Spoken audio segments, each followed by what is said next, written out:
Congratulations to everybody. Hold on. I'm going to squeeze in a little bit. Get in, then keep on coming. Keep on coming. Squeeze in. You good, run back there? Everybody all right? Go ahead, folks.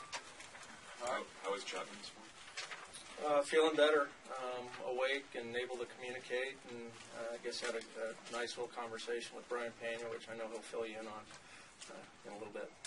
So your expectations here moving forward, I mean, I don't know what they've told you or what you can expect. We're just hoping that he's feeling better and that we've got some pain management and that we're optimistic that he's going to be on the mend.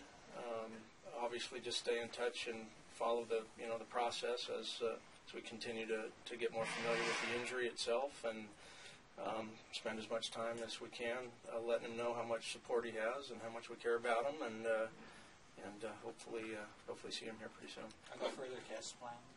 Pardon me? Are there further tests planned? I imagine. I'm going to bring Dr. Kremchek in. He'll be able to handle all that. Well, then, moving forward from your position, what will you do? I mean, you're less than 2 weeks from opening day, and you know what? I'm not going to really focus on the situation of our bullpen at this point in time. We'll get through this with Chappie and keep that at the forefront right now. What was the reaction of the players last night and into this morning? Well, frightened, certainly. Anybody that saw it knows the severity of the injury. We've seen these things before, so we were all really frightened by what we saw and concerned about the long-term health. We've had some relief in the sense that it looks like there's no brain injury in his eye issues. There is some fracturing. But we're optimistic that he'll be able to make a full recovery and that it'll be okay. The fact that he was up this morning and joking with Bryan, I think, was a great sign. So, just moving forward, we just want to be optimistic that he'll make a full recovery. As a former pitcher yourself, how is it hard to come back from things like this? And just obviously you can relate to being in that position yourself.